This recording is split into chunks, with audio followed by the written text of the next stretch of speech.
Maintenant d'aller rejoindre Michaël Jean qui est en compagnie de Bernard de Rome. Et oui Pascal, j'ai rejoint Bernard de Rome au maquillage. Bernard, ceux et celles qui trouvaient que le téléjournal à 10h c'était trop tard, ils seront bien servis à RDI. Ah ben oui, évidemment, 9h, c'est tout un changement. Comme vous savez, comme tous vous autres d'ailleurs, je suis un maniaque d'information, donc je me joins aussi à RDI, ce qui fait qu'on présentera une première édition du téléjournal, donc 1 heure avant celui que les gens sont habitués de voir sur la première chaîne. Donc une émission qui sera sensiblement la même, qu'on présente à 22h.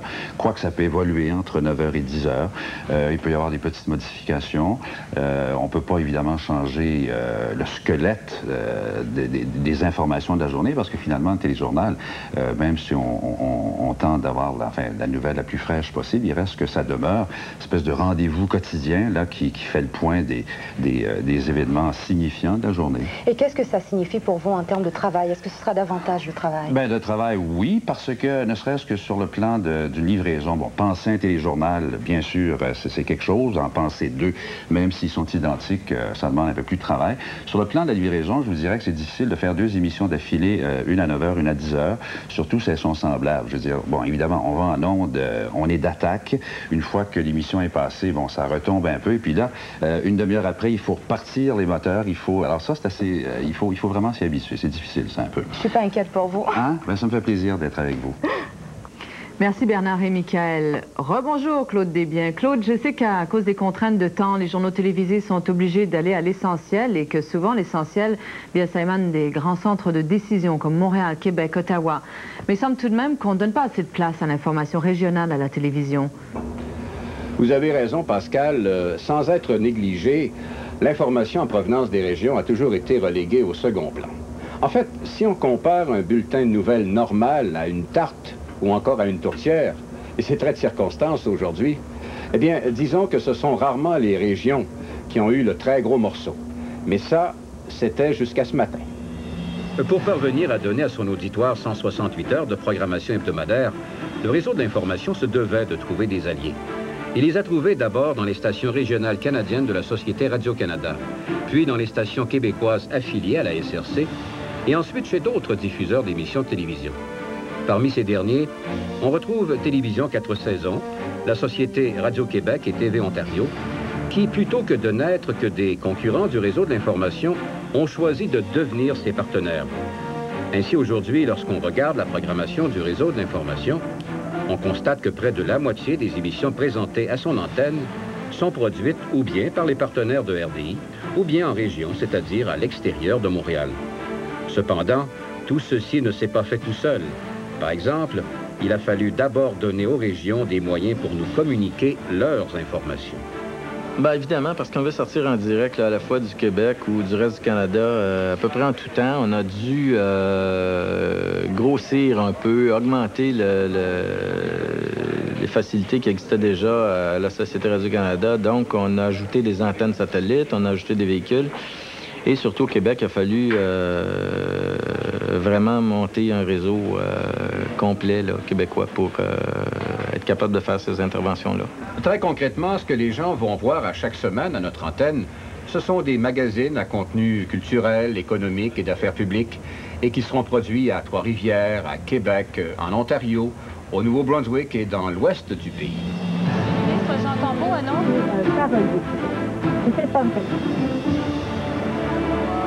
Oui, bonjour. D'offrir la libération. Mais ce dont le réseau de l'information est le plus fier, c'est que dès demain, le public pourra regarder en direct de grandes émissions d'information quotidiennes couvrant l'actualité régionale du Québec, de l'Atlantique, de l'Ontario, de l'Ouest et de la côte Pacifique. Et pour le Québec, le grand rendez-vous régional quotidien, c'est le Québec en direct avec Michel Jean. Tous les jours à midi, où que vous soyez au Canada, vous aurez des nouvelles de Montréal et de Québec, bien sûr, mais aussi de Rimouski, Matane, Gaspé, de Sept-Îles, de Bécomo, de Rouyn-Noranda, Jonquière, de Trois-Rivières, de Sherbrooke et de Hull. Les journalistes vont être là en direct et en reportage pour nous dire ce qui se passe chez eux. On peut d'ores et déjà penser qu'en augmentant la présence de l'information régionale, s'intéresse à l'information régionale. Quelles émissions devront-ils regarder? L'information régionale, il en sera question évidemment dans tous nos bulletins d'information. On fera une large place à l'information en provenance des régions, à RDI, mais de façon plus précise et plus condensée. Les régions auront leur place dans les émissions suivantes. D'abord, l'Atlantique en direct, du lundi au vendredi à 11h. Il sera midi dans les Maritimes. Il y a aussi à midi, heure de l'Est, le Québec en direct, du lundi au vendredi, et l'Ontario en direct, en provenance d'Ottawa, cette fois du lundi au vendredi à 13h. Il y a également l'Ouest en direct qui nous viendra de Winnipeg, tous les jours de la semaine, du lundi au vendredi à 15h. En soirée, résumé de l'actualité canadienne. Le Canada aujourd'hui, du lundi au vendredi à 22h. Et Info Pacifique, en provenance de Vancouver, du lundi au vendredi à minuit. La fin de semaine maintenant, il y a l'accent francophone, une émission sur l'actualité des francophones hors Québec, le samedi à 9h, en rediffusion le dimanche à 8h et à 15h. Et puis Espace Libre, un magazine culturel qui couvre l'Outaouais québécois et l'Ontario francophone, c'est le samedi à 10h30. L'actualité culturelle acadienne maintenant, Trajectoire, le samedi à 10h et le dimanche matin à 7h. Et enfin, Objectif Ontario, un magazine sur l'actualité ontarienne, le samedi à 9h30. Le réseau de l'information.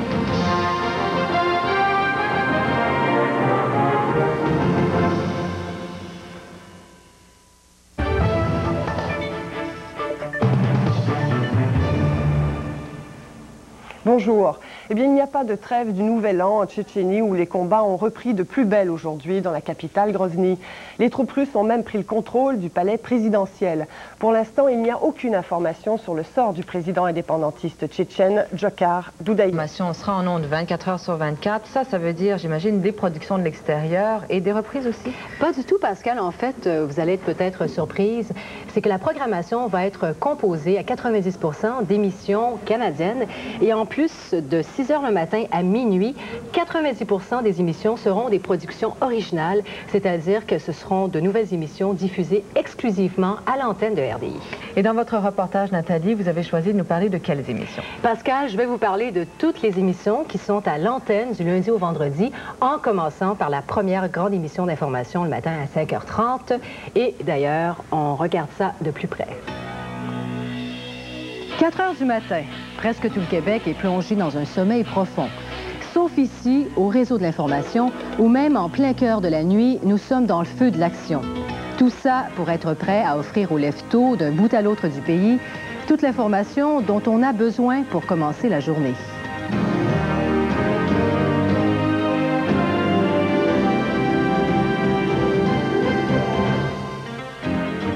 Bonjour, mesdames et messieurs. Bon début de journée. Il est 6h. Moi, je serai là tous les matins à compter de 5h30. J'animerai Le Monde ce matin en compagnie de Philippe Schnob. Il y aura des nouvelles nationales et internationales. On vous tiendra au courant de tout ce qui s'est passé au cours de la nuit. Il y aura aussi de la météo, des sports, une revue de presse, des chroniques culturelles et économiques. Notre but, bien vous informer de façon simple et détendue.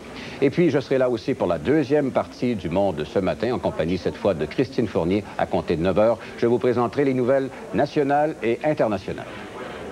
Après avoir débuté avec Le Monde ce matin, le marathon matinal de RDI se poursuit à 6h30 avec la première édition du journal européen Euronews.